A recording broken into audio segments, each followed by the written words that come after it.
মির্চি 98.3 এর বিশেষ নিবেদন শরদিন্দু বন্দ্যোপাধ্যায়ের ঐতিহাসিক উপন্যাস তুমি সন্ধ্যার মেঘ।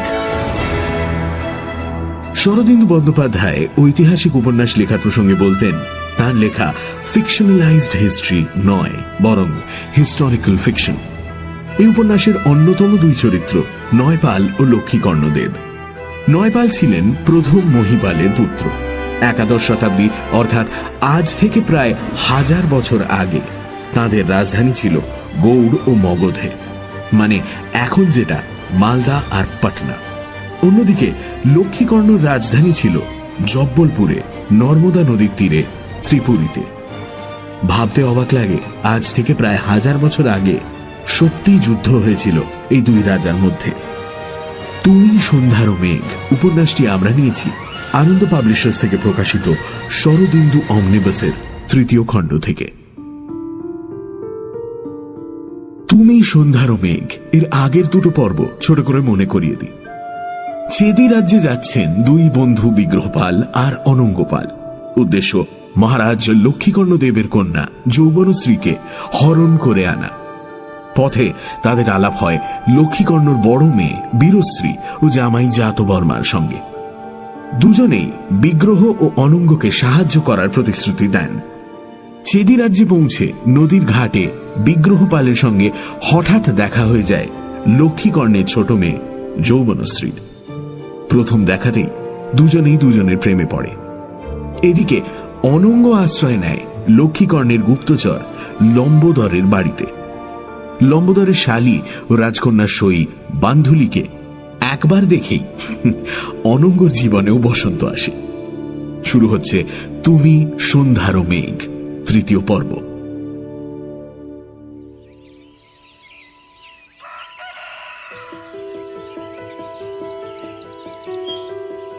পূর্ণিমার রাত ফুরিয়ে ভোর ফুটেছে ত্রিপুরীতে। নগরবাসীরা জেগে উঠতে শুরু করেছে একে একে। লম্বোদরের বাড়িতে সকলের আগে উঠেছে লম্বোদর। স্নান সেরে সবার আগে বেরিয়ে গেল সে। বেতসী জেগেই ছিল। আজ তার শরীর মন আগের চেয়ে অনেকটাই স্বাচ্ছন্দ্য। বাড়িতে অতিথি আছে, তার পরিচর্যা করতে হবে। কিছুক্ষণ পরে বান্ধুলিও বেরিয়ে গেল রাজবাড়ির উদ্দেশ্যে। যেতে যেতে একবার বাইরের ঘরের বন্ধ দরজার কাছে এসে দাঁড়ালো, যেখানে রয়েছে নতুন অতিথি।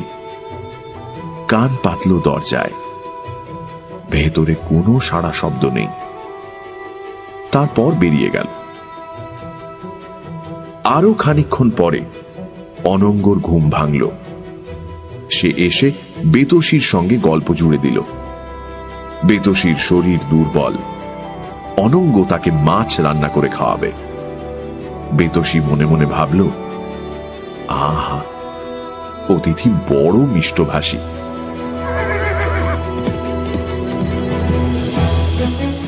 জলখাবারের পর অনঙ্গ বেরিয়ে পড়ল ঘোড়া নিয়ে। গন্তব্য রন্তি দেবের বাড়ি। বিগ্রহ সকাল থেকেই বন্ধুর অপেক্ষায় ছিল। তাকে দেখে অনঙ্গ বলল, আমার নাম মধুকর সাধু। সাধু সাধু, আমি রণমল্ল। কাল রাতে কোথায় ছিলি? অনঙ্গ সমস্ত কথা খুলে বলল আচার্য রন্তিদেব আর বিগ্রহকে। তিনজনে মিলে দীর্ঘ আলোচনা শুরু করল।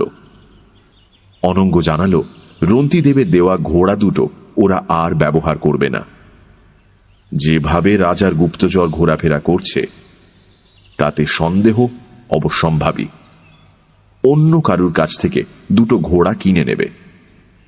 এরপর রন্তিদেব বললেন, তোমাদের প্রথম কর্তব্য রাজপুরীর সঙ্গে সংযোগ স্থাপন করা। যে কোনো উপায়ে জাতবর্মা কিংবা বীরশ্রীর সঙ্গে যোগাযোগ করতে হবে। আমি বা বিগ্রহ গেলে ধরা পড়ে যাওয়ার ভয় আছে। অন্য কাউকে পাঠালে? অন্য কাউকে পাঠানো চলবে না। অধিক সন্ন্যাসে গাজন নষ্ট। আমি যেতে পারি, মুখে ছাই মেখে জটা ধারণ করে। না আর্য, আপনাকে আর এই ষড়যন্ত্রের পাকে জড়ানো উচিত হবে না। এখন থেকে যা করার আমরাই করব। আপনি শুধু নেপথ্যে থাকবেন। এরপর খানিক বিরতি নিয়ে অনঙ্গ বলে, একটা উপায় হতে পারে। লম্বোদরের শালী যৌবনশ্রীর সই। আমি তো এখন লম্বোদরের বাড়িতেই আছি, দেখি তাকে দিয়ে কাজ উদ্ধার হয় কিনা। শালিটি কি অবিবাহিত? তাই তো মনে হলো। দেখতে কেমন? উত্তরে অনঙ্গ কিচ্ছু বলল না, শুধু সামান্য হাসল।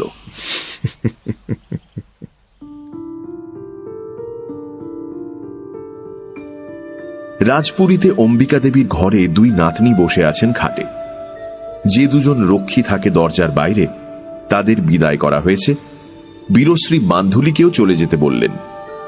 তার বাড়িতে অতিথি এসেছে, বেতসীর একার পক্ষে তার দেখাশোনা সম্ভব নয়। বান্ধুলির মনও দোটানায় পড়েছিল। ছুটি পেয়ে সে আনন্দে বাড়ি চলে গেল। ঘর ফাঁকা হয়ে গেলে বীরশ্রী ঠাকুমাকে সমস্ত ঘটনার বর্ণনা দিলেন। অম্বিকা দেবী সব শুনে বললেন, বুঝেছি, যুদ্ধে হেরে কর্ণ শপথ করেছিল, এখন সে শপথ ভঙ্গ করছে। বিগ্রহপালকে স্বয়ংবরে আমন্ত্রণই জানায়নি। বুঝেছি, ওর মনে পাপ আছে, অন্য কোন রাজাকে জামাই করবে বলে স্থির করেছে। যৌবনা, তুই বিগ্রহপালকে দেখেছিস? কিরে, তাকেই কি বিয়ে করতে চাস? যৌবনশ্রী কোনো উত্তর দিলেন না, শুধু চোখ তুলে তাকালেন। তার দু চোখ চঞ্চল হয়ে উঠল। তা দেখে অম্বিকা দেবী বললেন, বুঝেছি, ঠিক আছে, তোর এখন যা, আমি কর্ণকে ডেকে পাঠাচ্ছি। বাবাকে এসব কথা বলো না দিদি ভাই। চিন্তা করিস না মা, আমি এসব কিছুই বলবো না। বীরশ্রী ও যৌবনশ্রী আশ্বস্ত হয়ে চলে গেলেন। ওদিকে মন্ত্রগৃহে মহারাজ লক্ষ্মীকর্ণ তখন নিভৃতে রাজকার্য চালাচ্ছেন। লম্বোদর জানিয়েছে ওই দ্বিতীয় নৌকোর লোকটা সম্ভবত নিরীহ। বিশেষত সে যখন লম্বোদরের বাড়িতেই রয়েছে, তখন তাঁর সম্বন্ধে নিশ্চিন্ত হওয়া যেতে পারে। লম্বোদরকে মহারাজ অন্য কাজে পাঠালেন। সে চলে গেলে লক্ষ্মীকর্ণর মনে পড়ল রাজশিল্পীর খবর নিতে হবে। যে গোপন কাজ সে করছে তার রাজা ছাড়া আর কেউ জানেন না। তাই শিল্পাগারে এখন সবার প্রবেশ নিষেধ, কিন্তু শিল্পীর কাজ তার মনোমত হচ্ছে না। লক্ষ্মীকর্ণ ঠিক যেমনটা চাইছেন তা হচ্ছে না। যাও, তোমাকে দিয়ে হবে না। এমন সময় অন্তঃপুরের দাসী এসে জানালো অম্বিকা দেবী পুত্রকে স্মরণ করেছেন। লক্ষ্মীকর্ণের চোখে মুখে বিরক্তি স্পষ্ট। এই তো কিছু আগে দেখা করে এলাম, এখন আবার কিসের প্রয়োজন? যাও, মাকে গিয়ে বলো আমি রাজকার্যে ব্যস্ত, এখন আর যেতে পারবো না। মহারাজ শিল্পাগারের দিকে চললেন।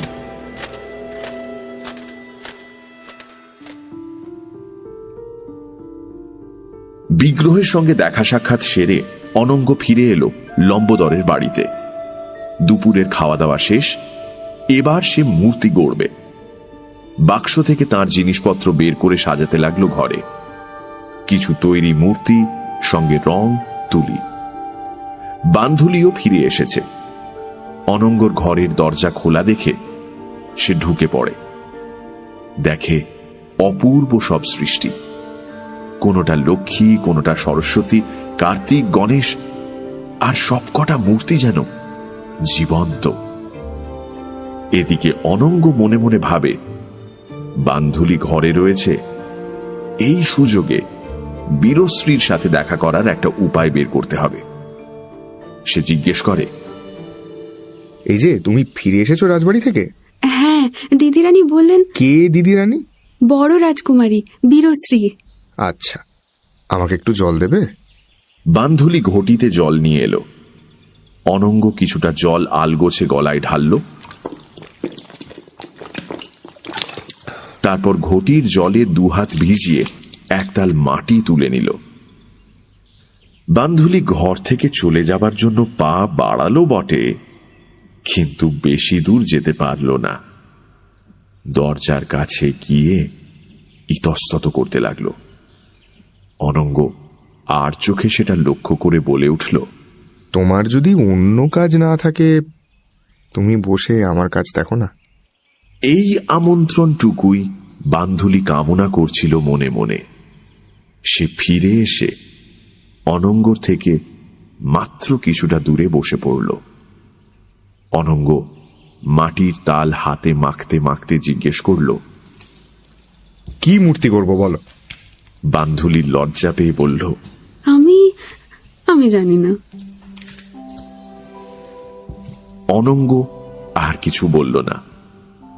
নিপুণ আঙুলে মূর্তি গড়তে শুরু করল। বান্ধুলির মুখের দিকে তাকায় আর গড়ে। বান্ধুলিও কৌতূহলী চোখে তাকিয়ে থাকে, কিন্তু ঠিক বুঝতে পারে না। অবশেষে অনঙ্গ মাটির মূর্তিটা বান্ধুলির মুখের কাছে ধরে জিজ্ঞেস করে, কার মুখ চিনতে পারছ? বান্ধুলি রুদ্ধশ্বাসে দেখে এ তো তারই মুখ। নাক, চোখ, কপাল, না কোনো খুঁত নেই। ভিজে মাটিতে তার মুখের অবয়ব একেবারে স্পষ্ট। বান্ধুলি উত্তেজনায় বলে ওঠে, আমি? ভালো হয়নি, পরে তোমার মুখ আবার ভালো করে করব।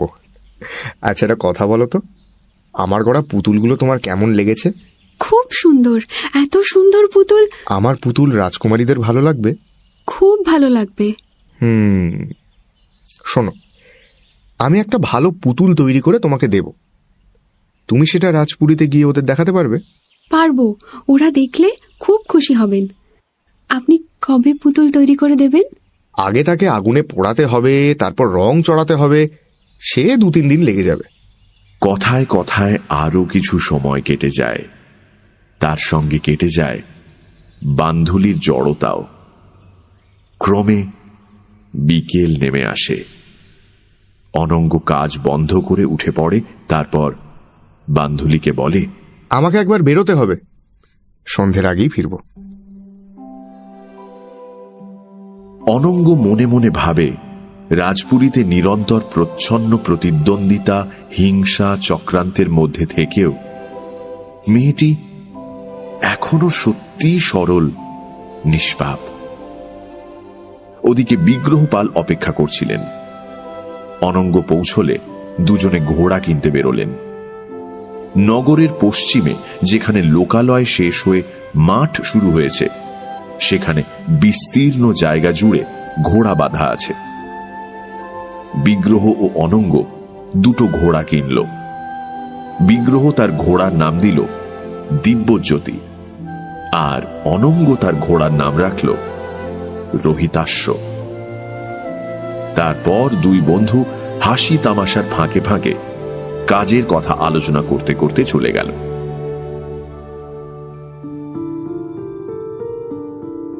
একটা একটা করে দিন কাটতে থাকে। নতুন বসন্ত যেন একটা একটা করে তার পাপড়ি উন্মোচন করছে। চরিত্ররাও নিজেদের মতো চিন্তিত, ভীত, বিপর্যস্ত। ওদিকে মহারাজ লক্ষ্মীকর্ণ অত্যন্ত ব্যস্ত।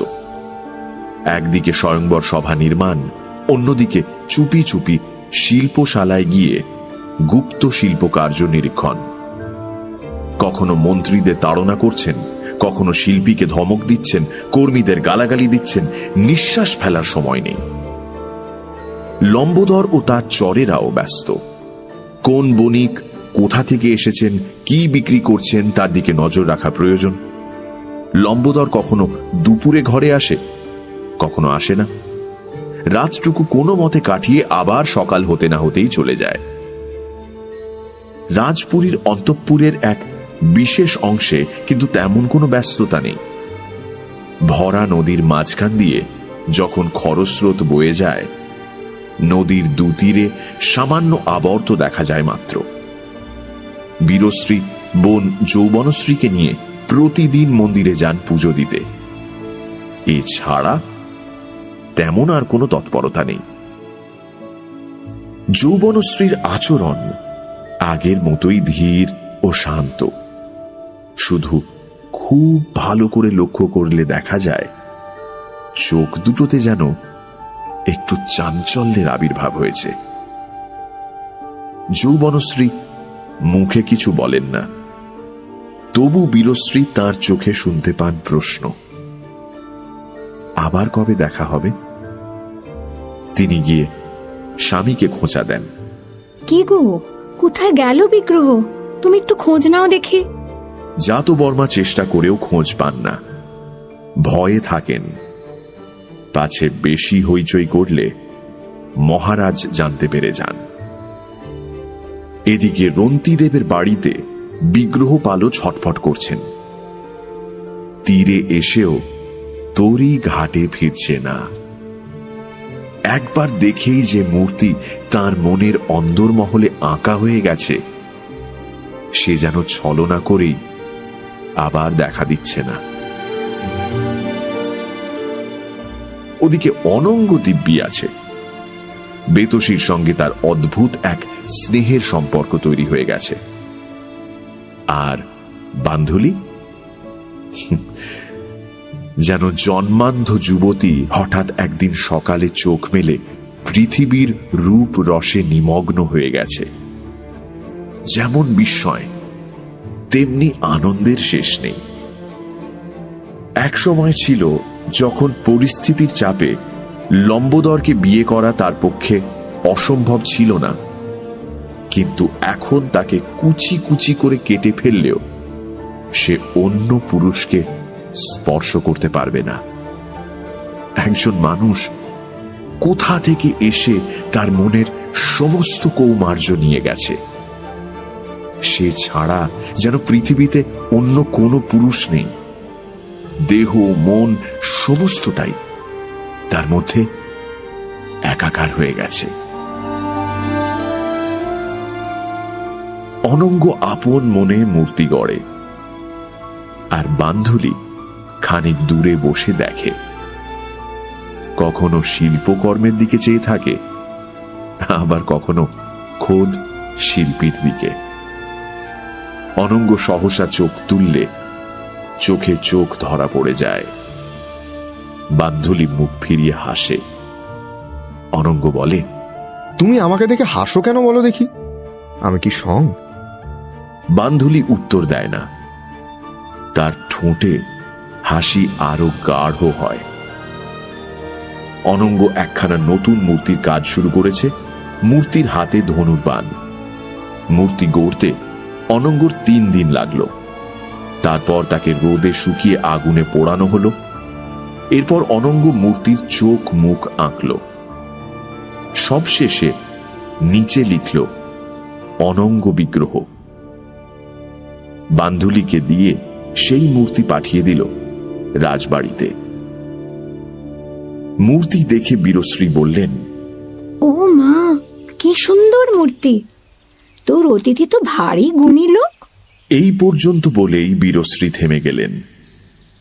তার চোখে পড়ল মূর্তির নিচে ছোট ছোট করে লেখা আছে অনঙ্গ বিগ্রহ। এই নাম দুটো তো তার বিশেষ পরিচিত। কিরকম একটা সন্দেহ হল। তিনি তাকালেন বান্ধুলির দিকে। বান্ধুলির চোখে মুখে কিন্তু কোনো রহস্যের সংকেত নেই। সে সরলভাবে বলল, জানো, অতিথি পাটলিপুত্রের শিল্পী। তাই নাকি? ভারী সুন্দর অনঙ্গ বিগ্রহ গড়েছে পাটলিপুত্রের শিল্পী। তোর অতিথির নাম কি রে? মধুকর। বয়স কত? তা জানি না। মোলো যা, ছুরি মানুষ থেকে বয়স বলতে পারিস না? ও, মানে বুড়ো নয়, 25-26 হবে। চেহারাটা কেমন? যাও দিদি রানী, আমি জানি না। চেহারা কেমন জানিস না? কি ব্যাপার বল দেখি, তোর রকম সকম তো ভালো মনে হচ্ছে না। চেহারা ভালোই, মানে মন্দ নয়। রং ফর্সা, কোকড়া চুল, বড় বড় চোখ। লম্বোদরের মতো নয়? না। আচ্ছা, এই পুতুলটা আমি নিলাম। কান থেকে একটা দুল খুলে বান্ধুলির হাতে দিয়ে বীরশ্রী বললেন, এই নে, তোর অতিথিকে দিস, বলিস আমার পুরস্কার। এখন তুই যা, কাল সকালে আসিস কিন্তু অতিথিকে নিয়ে মেতে থাকিস না। কাল দুপুরবেলা ত্রিপুরেশ্বরীর মন্দিরে পুজো দিতে যাব, তুইও যাবি। আচ্ছা দিদিরানী। পরদিন দুপুরের কিছু আগে অনঙ্গ ও বিগ্রহ তাদের ঘোড়ায় চেপে ত্রিপুরেশ্বরী মন্দিরের দিকে রওনা দিলেন। নগরের প্রান্ত থেকে পূর্ব দিকে পথ চলে গেছে। গাছপালার ছায়ায় ঘেরা পথ, দক্ষিণ দিক থেকে হাওয়া বইছে মৃদু। দুটো ঘোড়া ছুটছে পাশাপাশি। বিগ্রহপাল স্বস্তির নিঃশ্বাস ফেলে বললেন, যাক, এতক্ষণে মনে হচ্ছে যেন বেঁচে আছি। কিরে অনঙ্গ, তোর মনে হচ্ছে না? আমার তো বরাবরই মনে হচ্ছে। হ্যাঁ, তুই তো তোর মানসীকে পেয়ে গেছিস, কিন্তু তোকে আবার বিশ্বাস নেই। হয়তো কার্যোদ্ধারের জন্য প্রেমের অভিনয় করছিস, বলা তো যায় না। না ভাই, এই সত্যি প্রেম। প্রথমে ভেবেছিলাম একটু রঙ্গরসিকতা করে কাজ উদ্ধার করব, কিন্তু ওর এমন স্বভাব, না ভালোবেসে উপায় নেই। তা এখন কি করবি? তুই যা করবি আমিও তাই করব। ঘোড়ার পিঠে তুলে প্রস্থান। ওকে কিছু বলেছিস নাকি? এখনো বলিনি, সময় মতো বলবো। এখন শুধু হাবুডুবু খাচ্ছি রে। তুই একলা খাচ্ছিস না সেও হাবুডুবু খাচ্ছে? হ্যাঁ। অনঙ্গ আর কোনো উত্তর করল না। ঘোড়া দুটো মন্দিরের সামনে এসে থামল। অনঙ্গ আর বিগ্রহ ঘোড়া থেকে নেমে পড়লেন। তারপর মন্দির থেকে খানিকটা দূরে একটা গাছের ডালে বেঁধে রাখলেন ঘোড়া দুটোকে। খানিকক্ষণ পরে দুটো রথ দেখা গেল, মন্দিরের দিকে এগিয়ে আসছে। প্রথম রথটি চালাচ্ছেন যৌবনশ্রী, পাশে বসে আছেন বীরশ্রী, পিছনের রথে বান্ধুলি। মন্দিরে ওঠার সিঁড়িতে দেখা হলো দুপক্ষের। বীরশ্রীর মুখে চাপা হাসি ফুটে উঠল। তার পেছনে যৌবনশ্রী দিদির আঁচল চেপে ধরেছিলেন। তার মুখ লজ্জায় রক্তিম লাল। আর সবশেষে বান্ধুলি পুজোর থালা হাতে তাকিয়েছিল অনঙ্গের দিকে। তার চোখে মুখে বিস্ময়ের রেখাগুলো ভীষণভাবে স্পষ্ট। বীরশ্রী বিগ্রহপালকে লক্ষ্য করে একটু ছলনা করে বললেন, ভদ্র, আপনাকে যেন কোথায় দেখেছি মনে হচ্ছে। বিগ্রহ যৌবনশ্রীর দিকে তাকিয়েছিলেন। এবার হাত জোড় করে বললেন, এর মধ্যেই ভুলে গেলেন? বাবা, আমি কিন্তু এক মুহূর্তের জন্য আপনাদের ভুলতে পারিনি। ও হ্যাঁ হ্যাঁ, মনে পড়েছে। আপনার নাম কি যেন? অধমের নাম রণমল্ল। এই সময় যৌবনশ্রী একবার চোখ তুলে তাকিয়েই আবার চোখ নামিয়ে নিলেন। বীরশ্রী বললেন, নামটা নতুন নতুন ঠেকছে, কিন্তু মানুষটা সেই। তারপর অনঙ্গের দিকে ফিরে বললেন, আর আপনি বুঝি বান্ধুলির বন্ধু মধুকর? অনঙ্গ কোনো উত্তর না দিয়ে হাত জোড় করল। আর না, মন্দিরে অন্য লোক আসছে, পুরোহিত মশাইও নেমে আসছেন। আপনারা কি এখনই নগরে ফিরে যাবেন?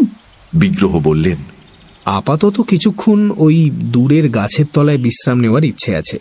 ভালো ভালো, আমরাও পুজো দিয়ে ওইখানেই বসবো একটুক্ষণ। আয় আয় বান্ধুলি, হাঁ করে পরপুরুষের দিকে তাকিয়ে থাকতে নেই।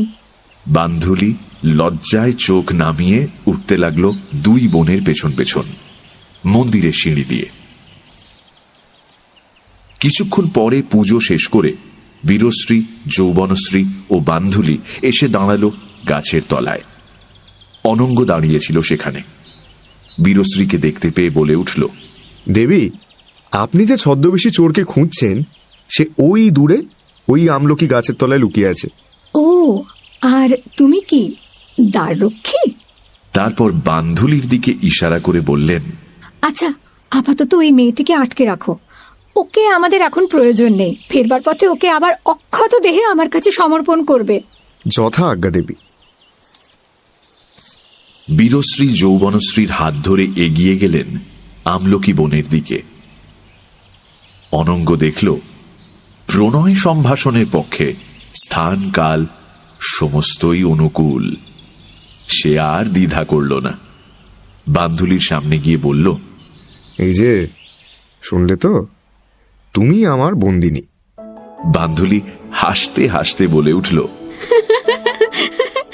আপনি এখানে কি করে এলেন? আর আপনার সঙ্গে উনি কে? কাল রাতে বলেছিলে তোমরা এখানে আসবে, মনে নেই? কিন্তু ওসব কথা এখন থাক। তুমি আমার বন্দিনী, কিন্তু তোমাকে বেঁধে রাখার মতো আমার কাছে কিছুই নেই এখন। সুতরাং চলো, ওই গাছতলায় চুপটি করে আমার পাশে বসে থাকবে।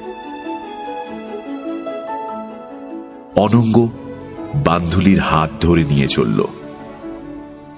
অনঙ্গের স্পর্শে বান্ধুলির সারা দেহ যেন জুড়িয়ে গেল, স্নিগ্ধ হয়ে গেল। শান্ত মনে সে অনঙ্গের পাশে গিয়ে গাছের তলায় এসে বসল, আর তার ডান হাতখানা ধরা রইল অনঙ্গের হাতে। কিছুক্ষণ দুজনেই নীরব। তারপর অনঙ্গ বলে উঠল, আচ্ছা বান্ধুলি, আমি যদি তোমাকে ঘোড়ার পিঠে তুলে অনেক দূর দেশে নিয়ে যাই, তুমি যাবে? অপ্রত্যাশিত প্রশ্ন, কিন্তু বান্ধুলি চিন্তা করল না। এক মুহূর্তের জন্য দ্বিধা না করে তার সরল চোখ দুটো অনঙ্গের মুখের সামনে এনে বলল, যাব। সব ছেড়ে আমার সঙ্গে যেতে ভয় করবে না? না। অনঙ্গ বান্ধুলিকে আরো কাছে টেনে নিয়ে চুপি চুপি বলল, আচ্ছা বান্ধুলি, তুমি এখন কোনো কথা জানতে চেও না। আমরা একটা উদ্দেশ্য নিয়ে ত্রিপুরীতে এসেছি। হঠাৎ একদিন আমাদের চলে যেতে হবে, তখন তোমাকে সঙ্গে নিয়ে যাব। পাটলিপুত্রে ফিরে গিয়ে বিয়ে হবে, কেমন? বান্ধুলি নীরবে মাথা নাড়ল। সে অবোধ নয়। আজ সে বুঝেছে বীরশ্রীর সঙ্গে এদের পূর্ব পরিচয় আছে। ভেতরে ভেতরে কিছু একটা চলছে, কিন্তু তার মনে কোনো কৌতূহল জাগল না। যে মানুষটিকে সে চায়, সে মানুষটিও তাকে চায় একান্তভাবে। এই আনন্দেই সে বিভোর হয়ে রইল।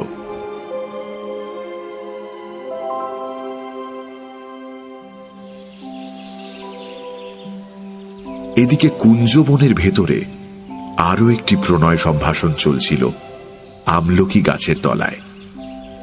পরাগ রেণুর গন্ধে বিহ্বল ভ্রমরের মতো বিগ্রহপাল চাপা স্বরে যৌবনশ্রীর কানে কানে কথা বলছিলেন।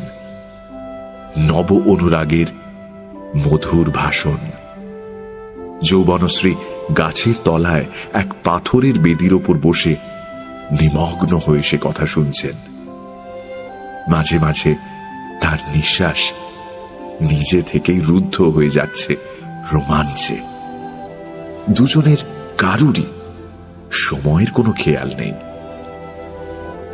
বীরশ্রী এসে দেখলেন বিগ্রহপাল যৌবনশ্রীর ডান হাতখানি ধরে রয়েছেন, আর যৌবনা মাথা নিচু করে বসে আছেন। বীরশ্রী যে এসে দাঁড়িয়েছেন সেদিকে কেউই লক্ষ্য করেননি। তিনি বললেন, এই যে বলি, বেলা 3 প্রহর গড়িয়ে গেল যে, এখনো তোমাদের মনের কথা বিনিময় হলো না? দুজনেই চমকে উঠলেন। বিগ্রহপাল যৌবনশ্রীর হাত ছেড়ে বীরশ্রীর দিকে তাকিয়ে বললেন, দিদি, বিনিময় আর হলো কই? আমি কেবল মনের কথা বলে গেলাম, উনি তো কিছুই বললেন না। আচ্ছা, সে আরেকদিন হবে, আজ দেরি হয়ে গেছে। বিগ্রহ এবার বীরশ্রীর হাত ধরলেন। দিদি, আবার কবে দেখা হবে? বীরশ্রী হেসে হাত ছাড়িয়ে নিলেন। তারপর বললেন, যথাসময়ে জানতে পারবে। আয় আয় যৌবনা, চল চল, তাড়াতাড়ি চল। যৌবনশ্রী ও বান্ধুলিকে নিয়ে বীরশ্রী চলে গেলেন।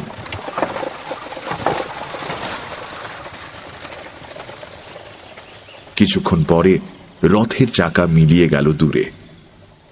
বিগ্রহপাল নিঃশ্বাস ফেলে বললেন, অনঙ্গ, চল, আমরাও ফিরে যাই। ভাব হলো? বিগ্রহ হাসলেন। প্রশ্নের উত্তর না দিয়ে বললেন, তোর বান্ধুলিকে দেখলাম, যা চাস তাই পেয়েছিস। কদ্দূর এগোলি? অনেক দূর। আমরা প্রস্তুত। এখন তোরা প্রস্তুত হলেই যাত্রা করা যেতে পারে। আমাদের প্রস্তুত হতে সময় লাগবে রে। প্রস্তুত হতে বেশি সময় লাগল না। রাজপ্রাসাদের পেছনে নির্জন রেবা নদীর তীরে প্রায় রোজই দেখা হতে থাকে দুজনের, যৌবনশ্রী আর বিগ্রহপাল। বেশিরভাগ সময় বিগ্রহ কথা বলেন, যৌবনশ্রী দুটি একটি কথা বলেন, সামান্য হুঁ কিংবা না ওইটুকুই। অনঙ্গ আর বান্ধুলি পাহারায় থাকে, পাছে রাজপুরী থেকে কেউ এসে পড়ে। কিছু সময় পরে বীরশ্রী এসে বোনকে নিয়ে যান রাজপ্রাসাদে। পরদিন আবার, তারপর দিন আবার এইভাবে চলতে থাকে। কৃষ্ণপক্ষ শেষ হয়, আকাশে নতুন চাঁদের ফলক দেখা দেয়। যৌবনশ্রীর হৃদয়ের সংকোচও একটু একটু করে মিলিয়ে যেতে থাকে। বিগ্রহপালের মুঠোর মধ্যে তার আঙুলগুলো খেলা করে। পশ্চিমের চাঁদ তখন মৃদু হাসছে। যৌবনশ্রী অস্ফুট স্বরে প্রায় মনে মনে বলে ওঠেন, আর্যপুত্র, আর্যপুত্র।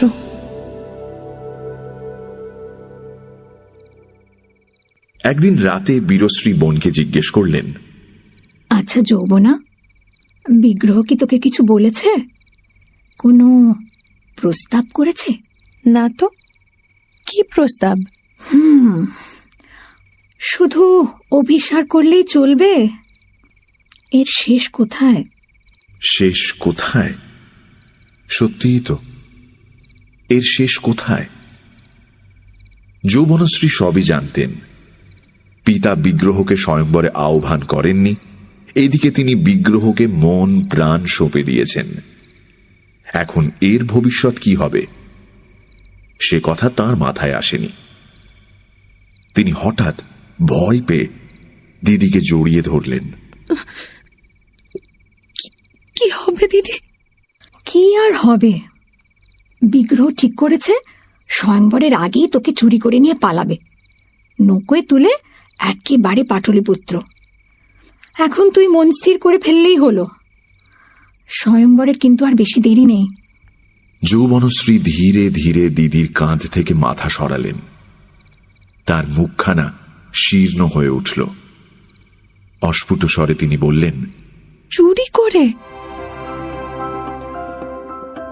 বীরশ্রী বোনকে বিগ্রহপালের সমস্ত অভিসন্ধির কথাই জানালেন। এতে তাঁর এবং জাতবর্মারও যে সায় আছে সেটাও জানালেন। যৌবনশ্রী শান্ত মনে ধীরে ধীরে শুনলেন সবটা।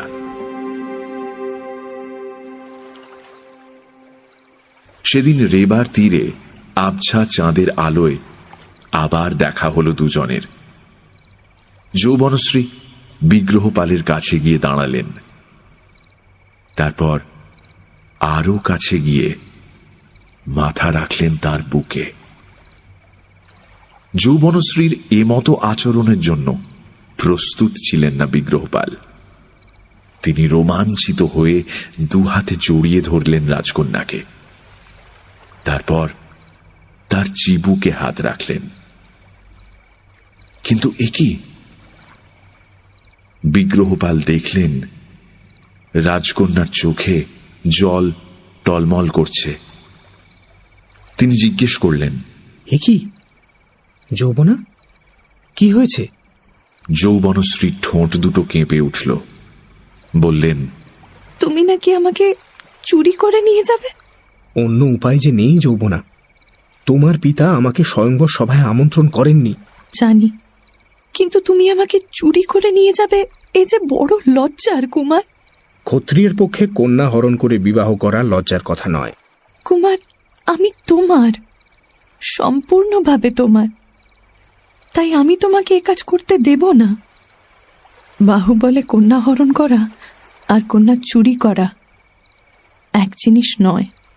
কিন্তু যৌবনা, তুমি বুঝতে পারছো না, এছাড়া অন্য কোনো উপায় নেই। আমাকে তো পেয়েছ, তুমি আমার স্বামী, জন্ম জন্মান্তরে তুমিই আমার স্বামী। কিন্তু যতক্ষণ সবার সামনে তোমার গলায় মালা না দিচ্ছি, ততক্ষণ আমি তোমার সঙ্গে পালিয়ে যাব না। তাতে তোমার পিতৃকুলের অপমান হবে। ভুলে যেও না কুমার, কোন রাজকুলে তোমার জন্ম। তোমার পূর্বপুরুষরা কি কখনো এই কাজ করতেন? এই প্রশ্নের কোনো সদুত্তর নেই বিগ্রহপালের কাছে। ক্ষণিকের আবেগে তিনি যে কাজ করতে চলেছেন তাতে বিবেক যে কোনো বাধা হয়ে দাঁড়াতে পারে এ কথা তিনি স্বপ্নেও ভাবেননি। তিনি যেন নদী তীরে হাঁটু জলে খেলা করতে করতে হঠাৎ গভীর জলে পড়ে গেলেন। দীর্ঘ নীরবতা ভেঙে তিনি শেষে বললেন, যৌবনা, তুমি আমার চোখ খুলে দিলে। সমস্ত ভারতবর্ষ আমাকে ধিক্কার জানাবে। পাল রাজবংশে কলঙ্ক লাগবে না, তা হতে পারে না। কিন্তু এখন উপায় কি? উপায় তুমি জানো। তুমি কি করবে? তুমি যা বলবে তাই করব। স্বয়ংবর তো বন্ধ করা যাবে না। তোমাকে স্বয়ংবর সভায় যেতেই হবে। তুমি যদি স্বয়ংবর সভায় না থাকো আমি যাব না। কিন্তু তোমার পিতা। যৌবনশ্রী চুপ করে রইলেন। বিগ্রহপাল বললেন, যৌবনা, আজ আমি যাই। সব লণ্ডভণ্ড হয়ে গেছে। নতুন করে ভাবতে হবে, অনঙ্গর সঙ্গে পরামর্শ করতে হবে, রন্তিদেবের উপদেশ নিতে হবে। তুমি কাল আবার এখানে এসো, দেখা হচ্ছে, কেমন? অন্ধকার ঘিরে এলো চারিদিকে। প্রেম পূর্ব রাগ পেরিয়ে এক মুহূর্তে যেন গভীর খাদের ধারে এসে দাঁড়িয়েছে। রাজপুরীতে ফিরে গিয়ে যৌবনশ্রী দিদিকে সব কথা বললেন, কিন্তু কোনো মীমাংসা হল না। গভীর রাতে দুই বোন চুপি চুপি গেলেন ঠাকুমা অম্বিকা দেবীর কাছে। সব শুনে অম্বিকা দেবী বললেন, এখনো সময় আছে, চিন্তা করিস না, ভেবে দেখছি। ওদিকে বিগ্রহ তো ভাবছে, হয়তো কোনো উপায় বেরোবে। শেষ রাতে ক্লান্ত হয়ে যৌবনশ্রী নিজের ঘরে শুতে গেলেন। বীরশ্রীও নিজের ঘরে গিয়ে স্বামীকে সমস্ত কথা জানালেন। শুনে জাতবর্মা বড়ই বিরক্ত হলেন। স্ত্রী জাতির আর কোনো কাজ নেই, শুধু প্যাঁচ পাকাতে জানে। এতই যদি নীতি জ্ঞান, তাহলে প্রেম করার কি প্রয়োজন? স্বয়ংবরের দিন ক্রমশ এগিয়ে আসছে। রাজারাও আসতে শুরু করে দিয়েছেন। আদর আপ্যায়নের কোনো ত্রুটি নেই। শুধু একটা বিষয়ে লক্ষ্মীকর্ণের মনে সুখ নেই।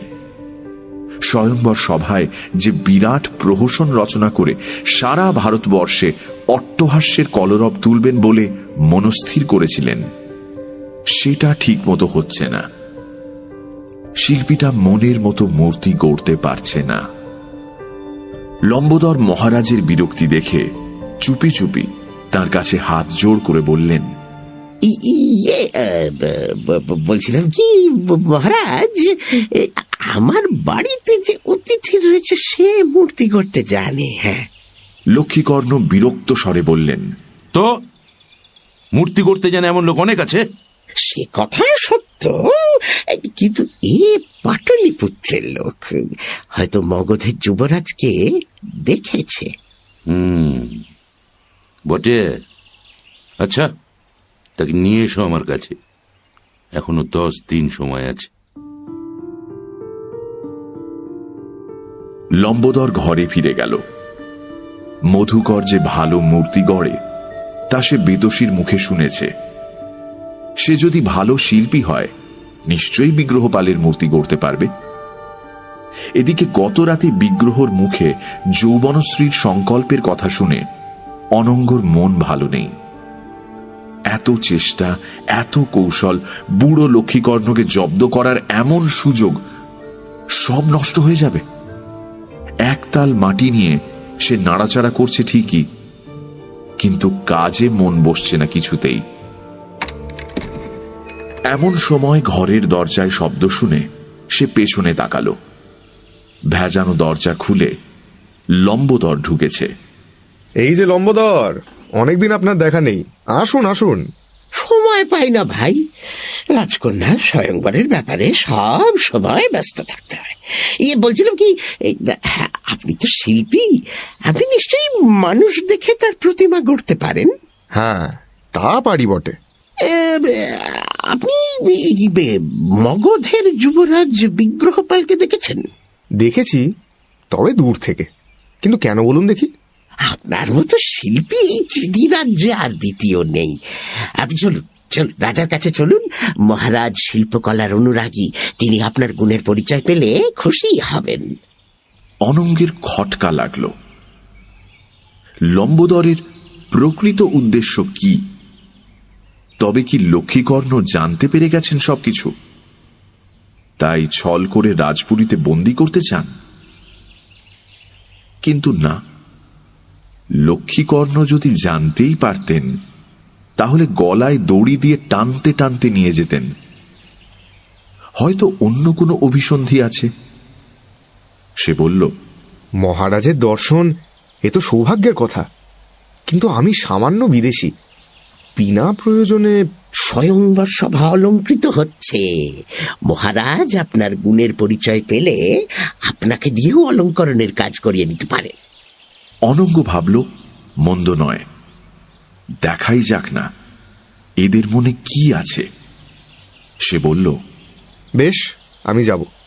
তা কখন যেতে হবে? এখনই চলুন না, আমাকে এমনিতেও মহারাজের কাছে যেতেই হবে, আপনাকে সঙ্গে নিয়ে যাব। হ্যাঁ,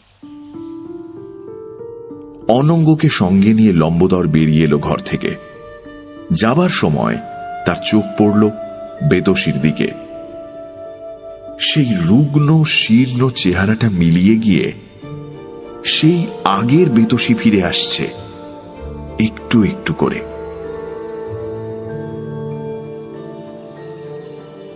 মহারাজ লক্ষ্মীকর্ণ তাঁর গুপ্ত মন্ত্রণা কক্ষে ছিলেন। লম্বোদর অনঙ্গকে নিয়ে সেখানে উপস্থিত হল। লক্ষ্মীকর্ণ তীক্ষ্ণ দৃষ্টিতে অনঙ্গকে নিরীক্ষণ করে বললেন, তুমি বিদেশী? কি নাম তোমার? নিবাস কোথায়? আগে মহারাজ, আমার নাম মধুকর সাধু, নিবাস পাটলিপুত্র। পাটলিপুত্র। তাই ত্রিপুরীতে কি জন্য এসছো?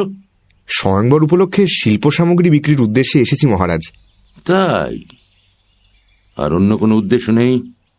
মহারাজ, অন্য উদ্দেশ্য দেশ ভ্রমণ, নতুন নতুন দেশ ঘুরে দেখার আমার বড় স্বাদ। লক্ষ্মীকর্ণ কিছুক্ষণ ভুরু কুঁচকে রইলেন, তারপর বললেন, স্বাদ? আচ্ছা শোনো, তুমি পাটলিপুত্রের লোক, যুবরাজ বিগ্রহপালের সঙ্গে নিশ্চয়ই তোমার পরিচয় আছে? আগে কি বলছেন মহারাজ, আমি সামান্য ব্যক্তি, রাজপুত্রের সঙ্গে পরিচয় কি করে হবে? তবে তাকে দেখেছি অনেকবার, দূর থেকে। বিগ্রহপাল এখন কোথায় আছে জানো? রাজা রাজরাদের ব্যাপার আমি কি করে জানবো বলুন? না না না না, আমি সংবাদ পেয়েছি সে পাটলিপুত্রে নেই।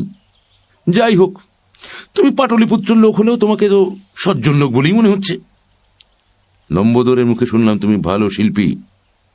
তোমাকে দিয়ে একটা গোপনীয় কাজ করাতে চাই, যদি করতে পারো পুরস্কার পাবে। এসো এসো, আমার সঙ্গে এসো।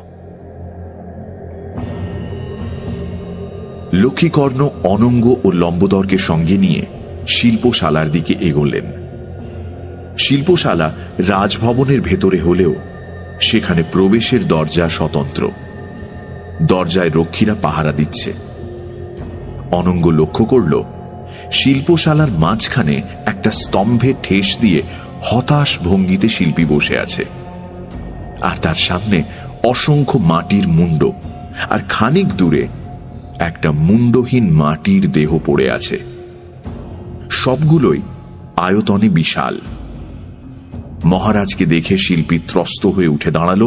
রাজা তাকে বললেন, এই শোনো, তুমি এখন যাও, আর তোমার কাজ নিয়ে কারুর সঙ্গে জল্পনা করবে না। যদি প্রয়োজন হয় আমি তোমাকে ডেকে পাঠাবো। শিল্পী চলে গেলে মহারাজ মাটিতে পড়ে থাকা মূর্তিগুলোর দিকে ইশারা করে অনঙ্গকে জিজ্ঞেস করলেন, আচ্ছা দেখো তো, মধুকর সাধু, এই মূর্তি দেখে তুমি কি বিগ্রহপালের সঙ্গে কোনো সাদৃশ্য পাচ্ছ? না আর্য, কোনো সাদৃশ্য নেই। আমারও তাই ধারণা। আচ্ছা, তুমি বিগ্রহপালের মুন্ডু গড়ে দেখাতে পারো? মোটামুটি গড়ে দেখাতে পারি মহারাজ। দেখাও। বিগ্রহপালের মুখ তৈরি করা অনঙ্গর পক্ষে একেবারেই কঠিন কাজ নয়। চোখ বুজেও গড়তে পারে, কিন্তু সে তাড়াহুড়ো না করে ধীরে ধীরে গড়তে লাগল। কিছুক্ষণ পর মাটির মুন্ডুটি নিয়ে মহারাজের সামনে তুলে ধরে বলল, তাড়াতাড়িতে ভালো হলো না, তবু চিনতে বোধহয় কষ্ট হবে না। মুন্ডু দেখে লক্ষ্মীকর্ণের মুখে হাসি ফুটল। হ্যাঁ, সেই মুখই বটে। তিনি অনঙ্গের কাঁধে হাত রেখে বললেন, মধুকর সাধু, তুমি উত্তম শিল্পী, তোমাকে আমি রাজশিল্পী করব। আচ্ছা, এখন কি কাজ করতে হবে শোনো। লক্ষ্মীকর্ণ সংক্ষেপে নিজের উদ্দেশ্য প্রকাশ করলেন। শুনতে শুনতে অনঙ্গের মুখ ভাবলেশহীন হয়ে গেল, কিন্তু তার সাথে সাথে মাথায় বিদ্যুৎ খেলে গেল। হতভাগ্য বুড়োর এই উদ্দেশ্য? আচ্ছা, ঠিক আছে, রাজার অস্ত্রে রাজাকেই সংহার করতে হবে। রাজা বিগ্রহের মুখে চুনকালি মাখাতে চান, কিন্তু রাজার মুখেই চুনকালি পড়বে। এতদিন অনঙ্গ পথ খুঁজে পাচ্ছিল না, এবার পেয়ে গেছে। লক্ষ্মীকর্ণ প্রশ্ন করলেন, কতদিন সময় লাগবে? ভালো কিছু তৈরি করতে কিছু সময় তো লাগবে মহারাজ। হ্যাঁ, সে তো বটেই। স্বয়ংবরের আগে কিন্তু তৈরি হওয়া চাই। তোমার যা যা প্রয়োজন তুমি আমাকে জানাবে, আমি সব ব্যবস্থা করে দেব। আজ থেকেই তোমার কাজ শুরু করে দাও মধুকর সাধু। যতদিন না তোমার কাজ শেষ হবে তুমি এখানেই থাকবে। স্বয়ংবরের আগের রাত্রে সভায় মূর্তি প্রতিষ্ঠা করে তবে তোমার ছুটি। কিন্তু মহারাজ। তোমার প্রয়োজনীয় সামগ্রী লম্বোদর পৌঁছে দেবে। তোমার আহারের ব্যবস্থা রাজ পাকশালা থেকে আসবে। রাত্রে এখানে শয্যা পাবে। কাজ শেষ না হওয়া পর্যন্ত এই ব্যবস্থাই চলবে। মহারাজ লম্বোদরকে নিয়ে প্রস্থান করলেন। দরজায় রক্ষীকে বলে গেলেন, কোনো অবস্থাতেই শিল্পীকে যেন বেরোতে দেওয়া না হয়। অনঙ্গ মাথায় হাত দিয়ে বসে পড়ল। বেরোতে না পারলে সে বিগ্রহপালের সঙ্গে যোগাযোগ করবে কিভাবে? দুপুর গড়িয়েছে। লম্বোদর বাড়িতে ফিরল। ইতিমধ্যে বান্ধুলিও ফিরেছে। লম্বোদরকে দেখে বেতসী বলল, এতক্ষণে আসা হলো? নাও, আর দেরি নয়, খেতে বসো, সবচেয়ে জুড়িয়ে গেল। লম্বোদর হাত ধুয়ে খেতে বসল। বেতসী বান্ধুলিকে বলল, বান্ধুলি, যা তুই অতিথির খাবার দিয়ে আয়। লম্বোদর মুখে গ্রাস তুলতে যাচ্ছিল, থেমে গিয়ে বলল, অতিথি আসেনি। আসেনি? উমা, কোথায় গেল সে? রাজপুরীতে আছে, এখন 2-4 দিন ওখানেই থাকবে। রাজা তাকে দিয়ে একটা কাজ করিয়ে নিতে চান। যতদিন না কাজ শেষ হচ্ছে ততদিন সে শিল্পশালায় থাকবে। চিন্তার কিছু নেই, খুব আরামেই থাকবে। রাজার পাকশালা থেকে খাবার আসবে। এর চেয়ে বেশি কিছু সে জানালো না। মেয়েদের মন বড় বেশি কৌতূহলী, তার উপর পেটে কথা থাকে না। আহার শেষ করে লম্বোদর বেরিয়ে গেল। বেতসী বোনকে বলল, আয় খেতে বসি। দিদি। তার কণ্ঠস্বর শুনে বেতসী চমকে উঠল। এতক্ষণ বান্ধুলির মুখের দিকে তার নজর পড়েনি, এবার পড়ল। তার মুখখানা একেবারে শুকিয়ে গেছে। বেতসী জিজ্ঞেস করল, কি রে, কি হয়েছে? না মানে আমি একবার রাজবাড়িতে যাই। বেশ তো, খেয়ে নে, তারপর যা। না দিদি, আমাকে এক্ষুনি একবার যেতে হবে। বেতসী বান্ধুলির মুখের সামনে এসে দাঁড়ালো। বিস্মিত হয়ে জিজ্ঞেস করল, বান্ধুলি, কি হয়েছে বল দেখি। উত্তর দিতে গিয়ে বান্ধুলি কেঁদে ফেলল। তারপর দিদিকে জড়িয়ে ধরে তার কাঁধে মুখ গুজল। দিদি, বড় ভয় করছে রে। হঠাৎ বেতসীর মাথায় বিদ্যুৎ খেলে গেল। মধুকরের বিপদ আশঙ্কা করে বান্ধুলি ভয় পাচ্ছে। তাহলে মধুকরকে কি সে মনে মনে? ভাবতে ভাবতে বেতসী বোনকে বলল, দেখি মুখটা তোল, তুই কি মধুকরকে? হ্যাঁ? বান্ধুলির কান্নার স্রোত আরো বেড়ে যায়। বেতসী তাকে জড়িয়ে ধরে বলে, এই কথা? তাই তে কান্না কিসের? শুনলি তো, রাজা তাকে মূর্তি গড়ার জন্য রেখেছেন। বেতসী সব কথা জানে না, কিন্তু বান্ধুলি কিছুটা জানে। এটা যে লম্বোদরের কোনো ছল নয় সে নিশ্চিত হবে কি করে? নিজের চোখে না দেখা পর্যন্ত তার মন শান্ত হবে না। সে ভাঙা ভাঙা স্বরে বলল, আমি চাই দিদি, তুই কাউকে কিছু বলিস না, জামাইবাবু জানতে পারলে। তুই নিশ্চিন্তে থাক। বান্ধুলি চলে গেলে বেতসী একাই খেতে বসল। তার মন এক অনাবিল আনন্দে ভরে উঠল। শুধুমাত্র বান্ধুলির জন্য নয়, খানিকটা নিজের জন্য। সংশয়ের যে বীজ তার বুকের মধ্যে বাসা বেঁধেছিল, আজ তা কেমন যেন অর্থহীন হয়ে গেছে। বান্ধুলি মধুকরকে চায়। এখন বেতসী লম্বোদরের মন আবার আকর্ষণ করে নিতে পারবে।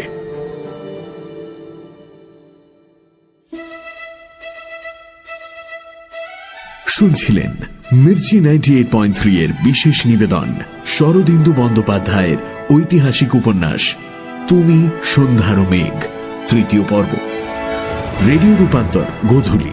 গল্প পাঠে মীর, অতীশ দীপঙ্কর, দেবাশিস রায়চৌধুরী, মহারাজ লক্ষ্মীকর্ণদেব শ্রীব্রাত্য বসু, মহাধ্যক্ষ রত্নাকর শান্তি ও মহারাজ নয়পাল জগন্নাথ বসু, আচার্য বিনয়ধর পুষ্পল, বিগ্রহপাল সোমক, অনঙ্গপাল অগ্নি, জাতবর্মা অনির্বাণ ভট্টাচার্য, রাজকুমারী বীরশ্রী ইন্দ্রাণী, রাজকুমারী যৌবনশ্রী অয়ন্তিকা, বান্ধুলি গোধূলি, বেতসী শ্রী, অম্বিকা দেবী এবং মহারানী উর্মিমালা বসু, লম্বোদর উপসচিব যোগদেব, জ্যোতিষাচার্য রন্তিদেবের চরিত্রে এবং গল্পের সূত্রধার আমি দ্বীপ।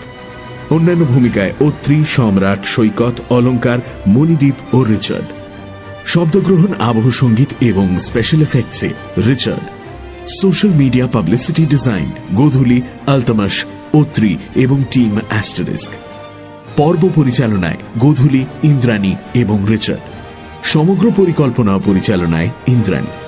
মির্চি 98.3 এর তরফ থেকে আন্তরিক ধন্যবাদ সানন্দা চক্রবর্তীকে এই বিশেষ উদ্যোগে আমাদের পাশে থাকার জন্য। শেষ হল শরদিন্দু বন্দ্যোপাধ্যায়ের ঐতিহাসিক উপন্যাস তুমি সন্ধ্যার মেঘ, তৃতীয় পর্ব।